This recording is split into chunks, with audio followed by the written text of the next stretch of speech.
All right, so I made a post about the USBC Masters and how it filled up in 20 minutes. And at the end of it, I said, yeah, and people want to think bowling's dead. Well, that seemed to spark some people into debate talking about how bowling really is dead.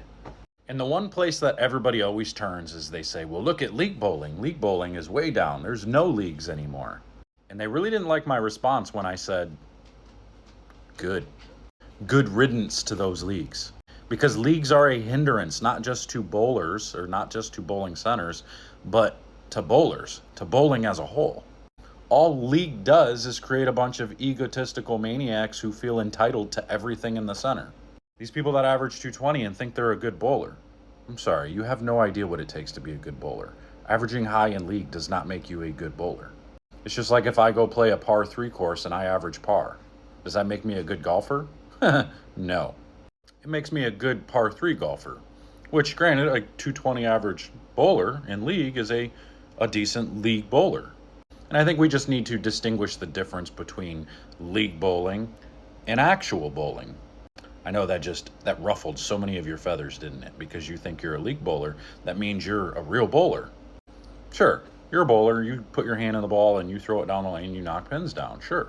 And yes, you are a real bowler. Like, I'm not trying to cut anybody down. Like, there's just a clear difference between the competitive side and recreation. And the problem is the recreation side always tears down the competitive side. And when I say tears down, I don't mean like bashes on them per se. I'm talking about having all kinds of misinformation out there acting like league bowlers are just as good as PBA bowlers.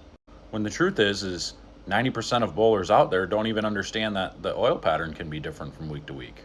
Like, there is a very basic amount of knowledge within a lot of bowlers out in the world. Now, I'm not saying all league is bad. Not at all. In fact, I think a lot of leagues are really good, assuming they're ran correctly and they're ran on days that it makes sense for the bowling center. But leagues on Thursday, Friday, Saturday, Sunday, useless, pointless. I don't think bowling centers should be running leagues on those days unless your demographic is nothing but league bowlers and you don't get much open play. Then it makes sense. But in most cases, Friday, Saturday, Sunday, you can't give up your lanes for leagues. Now, I could do the math for you, and we could go down the road of me showing you how leagues only bring in, on average, $200 per lane per 4 hours, whereas open play, you get about $150 per hour on that one lane. And the majority of the time, they don't actually even stay on the lane for the full hour. We could go down all the statistics that show all of this stuff, but I'm not going to bore you with that thing. You're going to have to take my word for it. As somebody who's ran bowling centers, it's way more profitable to be running open play than it is to league. League bowlers are literally a hindrance on the people that run the centers. Because think about it. Why do I want to cater to a bowler who is going to complain about the conditions all the time, complain about everything in the center, expect the center to be perfect for them, when I could just cater to the bowlers who really don't care? The bowlers that are going to spend 3 times more money in the center who won't complain. Now, there is a time and place for both, of course. We have to balance that. As a center, you're supposed to be able to balance those things out. But somebody had made the point, somebody was trying to say that, well, without leagues, nobody would have anywhere to build and become better, and they'd never even, like, PBA would die, everything would die without leagues. And that's just not true. Most bowlers today grow up through bowling, and they never bowl leagues in their life. With the exception of youth leagues. Like, I think youth leagues are perfect. I think we need to bring back more youth leagues. They need to be more prevalent around the United States, around the world. Like, you remember the days when youth leagues were full? Like, you had to go and stand in line to sign up for youth leagues in the morning. They had youth directors that would go and actually promote it and get all these parents to sign their kids up. Now the kids have so many different activities that bowling's on the bottom of the list for them. So now, basically, that youth league has turned into high school bowling. And high school bowling is booming in most places. So now these kids are learning through high school and then going and bowling in college. For those that actually get the itch, for those who actually grow the passion for the sport, they end up going to college. And that's where they decide, am I good enough? Do I want to compete at a higher level? They don't decide, I think I'm going to go home and bowl league. That's pretty rare. There's a reason why high school and college and junior gold, all these youth type of organizations are booming. They're going crazy. Bowling's not dying. Just at the level that you want to talk about, just at league level, you think it's dying there because there's less leagues. Okay. The good centers have learned to adapt.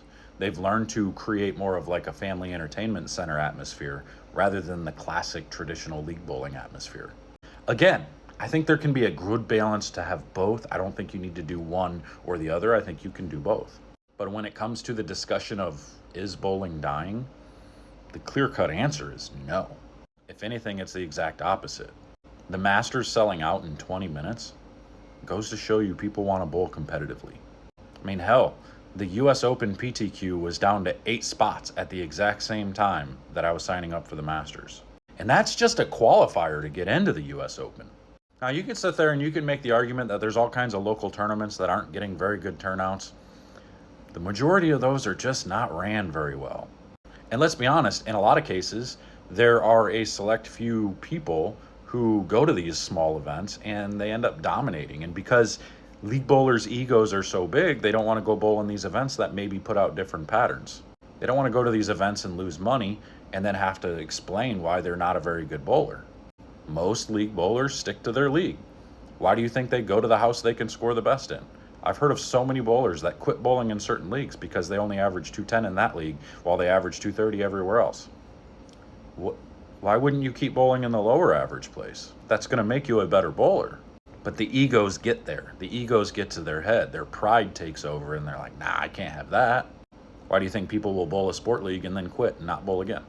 They'll show up for a week or two, get their head stomped, and then they're like, yeah, I don't want to average 150. I'm a 220 average bowler. No, you're not. That's why I loved the idea of the red, white, and blue patterns that USBC was trying to push. They wanted to certify leagues to use these patterns, but of course the problem was all the leagues wanted higher scores. And the leagues, the secretaries and the people running the league said, if you force us to use those patterns, we just won't sanction. So that never went anywhere. But the idea behind it was to have these patterns that were baselines throughout the country, and they were a little bit more challenging than just your typical, 10, 12, 14 to 1 pattern. So now you got all these people that are like, well, if leagues go away, then you can't sign up for the Masters because you're required to have a league average. And, how do you become a PBA member if you can't average 200 in a league and all that? You change the rules. You don't make it about that anymore. The PBA is going in a good direction with the tour trials, and you have to actually qualify, right? I think the PBA should let anybody have a PBA card, but they shouldn't just let anybody sign up. Now, regionals, sure, let anybody bowl a regional. Don't care. But not anybody can just bowl a PBA event. That's why I like the qualifiers. I think the PTQs and everything is a good idea. I think the tour trials to where you can let anybody bowl. Anybody want to become a PBA member and go bowl tour trials? Go for it. Go test your mic. Go check it out. So for those of you saying, well, you got to have sanction, the rules will just change. Everything will just go away when it comes to league bowling. I know some of y'all didn't like that I said good riddance to league bowling, but these are the reasons why. League bowlers really, in most cases, not all cases, there are some good leagues, there are good league bowlers, there's some of you out there who are very, very good, respectful people, but in a lot of cases, they're just egotistical maniacs who feel entitled to everything in the world. That's a problem. And these same people are averaging 220 or 230 in league, and they're talking about the people on TV averaging or shooting 180, and they're like, oh, I'm better than them. You have no idea what you're talking about. Or the people that are constantly saying, I don't want to watch somebody shoot 180 on TV.